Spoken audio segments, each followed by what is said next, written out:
El día en la oficina del CBI transcurre con una tranquilidad poco habitual. Una de esas jornadas en la que parece que el crimen se ha tomado un descanso.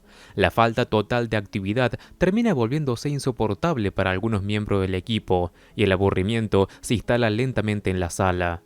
Rigsby y Cho, sin nada mejor que hacer, han improvisado un pequeño juego para pasar el tiempo. Intentan hacer rebotar una pelota de ping pong sobre la mesa para que caiga dentro de un vaso de vidrio colocado al otro lado. Mientras tanto, Lisbon intenta mantener el ambiente de trabajo a pesar de que no hay absolutamente nada urgente que hacer. Patrick Jane tampoco está en la oficina, pero se encuentra hablando con Lisbon por teléfono y su tono deja claro que la calma del día le resulta desesperante. Se queja abiertamente de lo aburrido que está todo, como si la ausencia de asesinatos fuese una afrenta personal contra su necesidad constante de estímulos. Mientras observa las cajas llenas de manzanas, naranjas y melones, comenta que al menos puede regresar a la oficina con algo de fruta fresca para todos, como si ese pequeño gesto fuera suficiente para romper la monotonía del día. Pero la escena cambia de forma abrupta en cuestión de segundos. Un hombre con una sudadera con capucha aparece de repente armado y comienza a disparar. El sonido de los disparos rompe la calma del lugar y provoca pánico inmediato. El dueño del puesto intenta defenderse y alcanza a disparar también, lo que provoca un breve pero caótico intercambio de tiros que hace que todo el mundo salga corriendo en búsqueda de refugio. En medio de esa confusión, el atacante se dirige directamente hacia Jane. Intenta reducirlo y arrastrarlo hacia el coche que tiene preparado afuera, tratando de meterlo por la fuerza en el maletero. Antes de que el secuestrador consiga cerrar el maletero, Jane alcanza a hacer una llamada rápida a Lisbon de su celular. La llamada se corta de manera abrupta, lo suficiente para que Lisbon comprenda que algo grave acaba de ocurrir. El equipo del CBI se moviliza de inmediato. Cuando llegan al puesto de frutas, encuentran el lugar convertido en una escena del crimen, con policías asegurando la zona y testigos que todavía están alterados por lo que acaba de pasar. Lisbon y los demás comienzan a reunir información rápidamente para reconstruir todo lo ocurrido y averiguar hacia dónde se llevaron a su compañero. Entre los testigos aparece una mujer que se presenta como Sherry Winger. Ella afirma haber visto el coche del secuestrador salir a gran velocidad después del tiroteo y aporta un detalle importante. El vehículo llevaba matrícula de Arizona. También recuerda la dirección en la que se marchó, lo que les permite a los agentes establecer un posible rumbo hacia el norte. Mientras el equipo examina el lugar en búsqueda de cualquier pista adicional, Lisbon no puede evitar pensar en cómo reaccionaría Jane si estuviera ahí observando la escena junto a ellos. Mirando alrededor, comenta con cierta ironía que si Jane estuviera presente, seguramente ya habría hecho algún comentario sarcástico sobre alguna pista evidente que todos están pasando por alto. La investigación empieza a tomar una dimensión mucho mayor cuando el FBI entra en escena para colaborar con esta búsqueda. Craig O'Laughlin está asignado oficialmente como enlace entre el FBI y el CBI para ayudar con el caso, lo que añade un elemento particular a la situación debido a su relación con Van Pelt. Mientras tanto, Madeleine Hightower decide manejar también el aspecto público del secuestro y ordena preparar una declaración para la prensa a través del secretario de comunicación. Lisbon no está del todo de acuerdo con exponer el caso tan rápidamente ante los medios, porque teme que esa atención pueda provocar al secuestrador o poner en peligro a Jane. Pero Hightower considera que el caso ya es demasiado grande para intentar mantenerlo en silencio. Mientras toda esa maquinaria de investigación comienza a ponerse en marcha, Jane ya ha sido llevado lejos de la carretera donde lo capturaron. Cuando recupera plenamente la conciencia, se encuentra en un lugar completamente desconocido, el sótano de una casa, oscuro, húmedo y apenas iluminado por una luz tenue que cuelga del techo. Está sentado en el suelo y el brazo sujeto con unas esposas a una tubería metálica que sale de la pared. El hombre que lo secuestró está ahí, terminando de asegurarse de que no puede escapar. A pesar del dolor y de la situación en la que se encuentra, Jane hace lo que mejor sabe hacer en momentos de tensión: hablar y observar. En lugar de mostrar miedo o agresividad, intenta iniciar una conversación con su captor y poco a poco comienza a utilizar su conocida voz calmada, esa mezcla de intuición psicológica y manipulación que suele emplear para tranquilizar o influir en las personas. Intenta desviar la atención hacia el propio secuestrador, sugiriendo que parece tenso y nervioso. Con una tranquilidad casi hipnótica empieza a guiarlo en un ejercicio de relajación, hablándole de respiraciones profundas y de cómo el cuerpo puede liberar la tensión si uno se concentra en la calma. Incluso llega a insinuar que puede ayudarlo a aliviar cualquier dolor o ansiedad si se relaja un poco. Por un instante, parece que el hombre está empezando a dejarse llevar por ese tono tranquilo, como si la voz de Jane comenzara a afectar a su estado de ánimo. Sin embargo, la situación cambia bruscamente cuando un disparo resuena de repente en el sótano y el secuestrador se desploma en el suelo antes de poder reaccionar.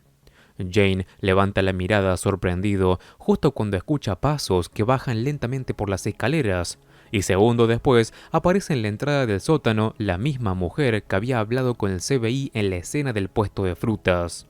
Se trata de la supuesta testigo Sherry Winger, aunque su forma de sostener el arma deja claro que no es una simple espectadora del crimen. Jane la observa con atención durante unos segundos y en lugar de llamarla por el nombre que le dio la policía, la llama Rachel con total seguridad. La reacción de la mujer al escuchar ese nombre confirma inmediatamente que Jane ha descubierto su verdadera identidad y que todo lo ocurrido desde el principio forma parte de algo mucho más personal que un simple secuestro al azar.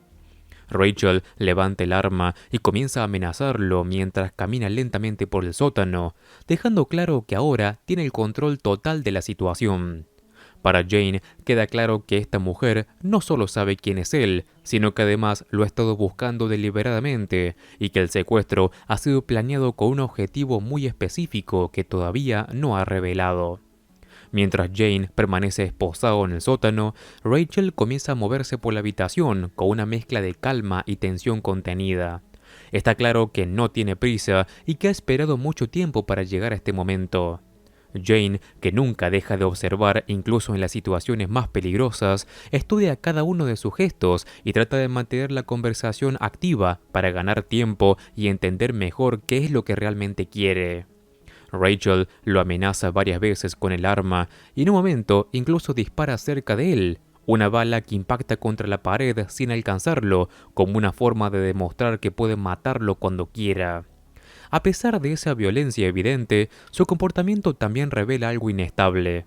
En medio de la escena, interrumpe de repente la confrontación y se disculpa consigo misma, diciendo que necesita tomar su medicación.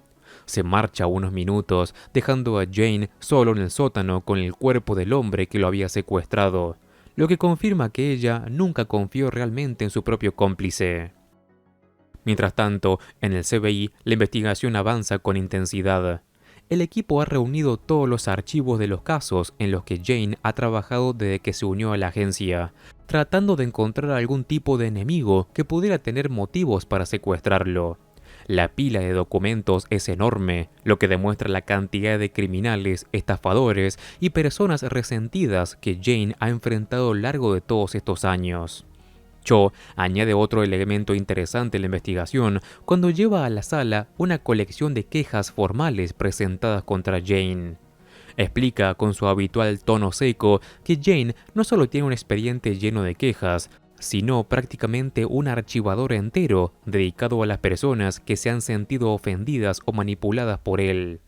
Aunque el comentario provoca algunas miradas resignadas entre los agentes, también recuerda algo evidente. Jane ha creado muchos enemigos a lo largo del tiempo. En paralelo, Rigsby y O'Laughlin reciben la tarea de investigar una pista que acaba de aparecer.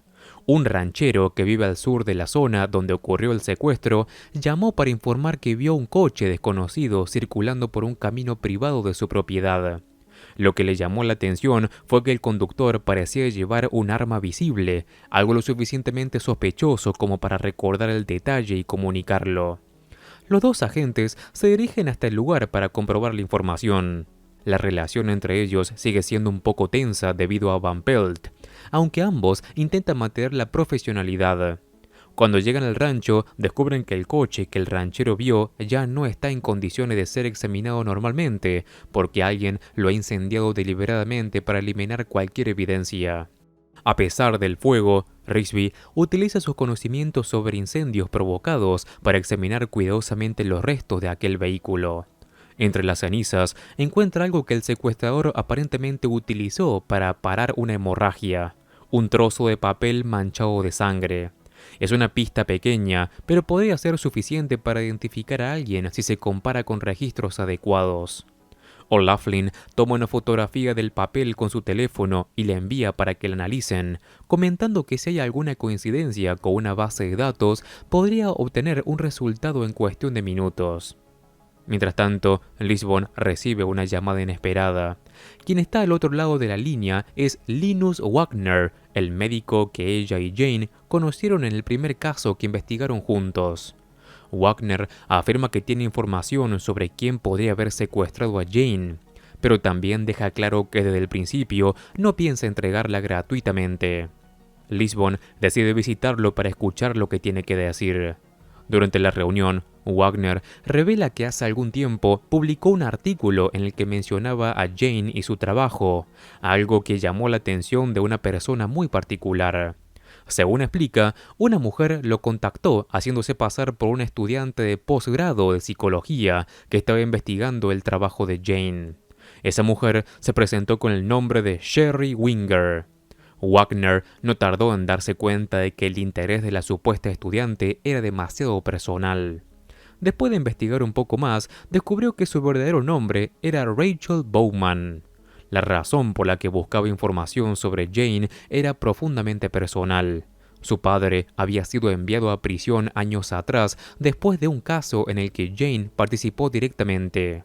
Según Wagner, el hombre murió en la cárcel, y Rachel siempre creyó que Jane era responsable por haber destruido su vida. Lisbon escucha toda la explicación con creciente preocupación porque ahora el secuestro adquiere un significado mucho más claro.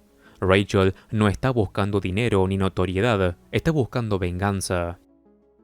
Mientras el equipo del FBI intenta localizar cualquier rastro de Rachel Bowman, en el sótano la situación para Jane se vuelve cada vez más peligrosa. Rachel regresa después de haber tomado su medicación y continúa el enfrentamiento con una mezcla de resentimiento y rabia acumulada. Empieza a acusarlo de haber manipulado a las personas durante años, de jugar con sus vidas como si fueran simples piezas de un tablero y de no preocuparse nunca por las consecuencias de sus acciones. Para ella, Jane no es solo un consultor brillante ni un investigador útil para la policía, sino alguien que utiliza a los demás como herramientas para resolver sus propios juegos mentales.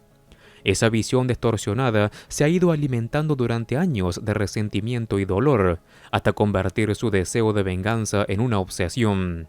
Rachel decide entonces pasar de palabras a algo más físico. Saca un objeto que utiliza en el rancho cercano, una picana eléctrica para ganado. Sin mostrar ninguna duda, comienza a usarla contra Jane, aplicando descargas dolorosas que recorren su cuerpo mientras continúa acusándolo de todo el daño que cree que ha causado. A pesar del dolor, Jane intenta mantenerse consciente y concentrado. Sabe que lo único que puede salvarlo es seguir hablando y ganar tiempo hasta que el FBI consiga encontrarlo. Mientras tanto, el equipo se prepara para actuar después de localizar la casa que Rachel estaba utilizando. Armados y listos para una entrada táctica, los agentes irrumpen en la propiedad esperando encontrar a Jane en su interior. Sin embargo, cuando revisan el lugar, descubren que está completamente vacío. Rachel ya no está ahí. Lo que el equipo no sabe es que Rachel recibe en ese mismo momento una alerta en su teléfono. El sistema de seguridad de la casa que acaban de registrar envía una notificación avisándole de que alguien ha activado la alarma. Esa señal le confirma que la policía está cada vez más cerca, lo que lo obliga a interrumpir su cruel juego con Jane. De regreso en el sótano, el olor del cuerpo del secuestrador empieza a volverse insoportable. Jane intenta convencerla de que se lleve el cuerpo porque el olor es cada vez más fuerte, pero Rachel responde con una sonrisa fría y decide empujarlo aún más cerca de él, aumentando el malestar de la situación. Sin embargo, ese pequeño movimiento le da a Jane una oportunidad. Mientras finge incomodidad por el olor, aprovecha para registrar discretamente los bolsillos de aquel hombre buscando cualquier objeto que pueda servirle para escapar. Después de unos segundos encuentra algo útil, una pequeña navaja de bolsillo que podría servirle para manipular el mecanismo de las esposas. Jane esconde el objeto cuidadosamente, sabiendo que en algún momento tendrá que utilizarlo si quiere salir vivo de ahí. Mientras tanto, en el CBI, la presión por encontrar a Jane sigue aumentando. El equipo continúa revisando cada posible pista relacionada con Rachel Bowman, tratando de anticipar cuál podría ser su próximo movimiento. Lisbon, que lleva horas sin descanso, decide finalmente regresar sola hacia la oficina después de una jornada agotadora de entrevistas, búsquedas y análisis. Sin embargo, en medio del trayecto, recibe una llamada inesperada en su teléfono. La pantalla muestra el número de Jane, lo que hace que su pulso se acelere de inmediato. Cuando contesta, descubre que no es Jane quien está al otro lado, sino Rachel. La mujer habla con una calma inquietante, como si todo estuviera perfectamente bajo control. A lo largo de la conversación, deja claro que sabe perfectamente quién es Lisbon y que conoce la relación profesional que tiene con Jane. Rachel le propone algo que suena a una mezcla de provocación y trampa. Le dice dónde encontrarla, indicando una cabaña aislada donde supuestamente mantiene a Jane retenido. El mensaje es claro, aunque no lo diga directamente, si Lisbon quiere salvarlo, va a tener que ir hasta allá. Lisbon entiende que podría ser una emboscada, pero también sabe que no puede ignorar la posibilidad de encontrar a Jane con vida. Decide ir hasta el lugar, consciente de que probablemente tendrá que improvisar en cuanto llegue. En la cabaña, Jane sigue atado a la tubería del sótano, con el dolor del hombro y el agotamiento acumulándose cada vez más. Sin embargo, ha logrado mantener oculta la pequeña navaja que encontró en los bolsillos del hombre y espera el momento adecuado para utilizarla. Rachel regresa después de haber hablado con Lisbon y parece más nerviosa que antes, consciente de que la policía está acercándose cada vez más a ella. Cuando Lisbon llega a la cabaña, Rachel la recibe armada y la obliga a bajar al sótano. Ahí Jane observa la escena con atención, mientras Lisbon intenta evaluar rápidamente la situación. Rachel ha preparado su último movimiento. Ha rociado la casa con gasolina y está dispuesta a prender fuego a todo si siente que pierde el control. Su plan es sencillo y extremo al mismo tiempo. Prefiere morir junto a ellos antes de que permitir que Jane escape y siga viviendo después de lo que ella considera el daño que ha causado. La tensión en el sótano se vuelve casi insoportable. Jane entiende que necesitan distraerla si quieren tener alguna posibilidad de sobrevivir. Y en ese momento decide poner en marcha su plan improvisado utilizando la navaja que ha escondido. Aprovechando un momento de descuido de Rachel, logra liberar parcialmente su mano y comienza a fingir que está perdiendo el control por completo. Su comportamiento cambia de repente y parece entrar en una especie de desesperación violenta. En medio de ese caos aparente, Jane utiliza la navaja para simular que corta el cuello de Lisbon, como si hubiera decidido matarla antes de permitir que Rachel los queme vivos. El gesto es rápido y brutal, lo suficiente para que Rachel crea durante un instante que Jane realmente ha perdido la razón.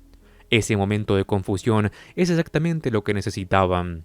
Lisbon, que ha comprendido el plan en el último segundo, se lanza sobre Rachel intentando desarmarla, mientras ella está distraída por la escena. Rachel logra zafarse del ataque y retrocede con el arma todavía en la mano, lo que hace que la situación vuelva a parecer desesperada. Por un instante, da la impresión de que todo está perdido, pero en ese momento se escuchan disparos desde la entrada de la casa. Hightower dispara 3 veces con precisión y las balas impactan en Rachel antes de que pueda reaccionar. La mujer cae al suelo sin vida, y con su muerte termina finalmente el peligro que había mantenido a todos en tensión durante horas. Más tarde, cuando todo ha terminado, Risby y O'Laughlin tienen un breve momento a solas que refleja cómo la situación ha cambiado entre ellos. O'Laughlin reconoce el buen trabajo de Risby durante la investigación y admite que ahora lo respeta como policía. Risby, por su parte, deja claro de manera directa que si alguna vez le hace daño a Van Pelt, tendrá que enfrentarse a él. El intercambio es tenso, pero también sincero. como si ambos hubieran llegado finalmente a una especie de entendimiento. La historia termina con Jane y Lisbon sentados juntos en el sofá después de toda la experiencia. Ambos están exhaustos, pero la tensión de las últimas horas se disuelve lentamente en su forma habitual de interactuar. Entre comentarios irónicos y pequeñas bromas, vuelven a ese equilibrio que siempre los caracterizó, demostrando que incluso después de una situación tan peligrosa, siguen siendo capaces de encontrar algo de ligereza en medio de todo el caos. Y con esto termina este episodio. Antes de acabar con este video, te recuerdo como siempre que en el canal estoy siguiendo todos los capítulos caso por caso, así que te invito a que entres y encuentres toda la lista de reproducción completa y ordenada. Como siempre, me ayudas muchísimo al dejar un like y si querés, suscríbete así no te perdés nada de mi contenido. Un saludo, Master Movies.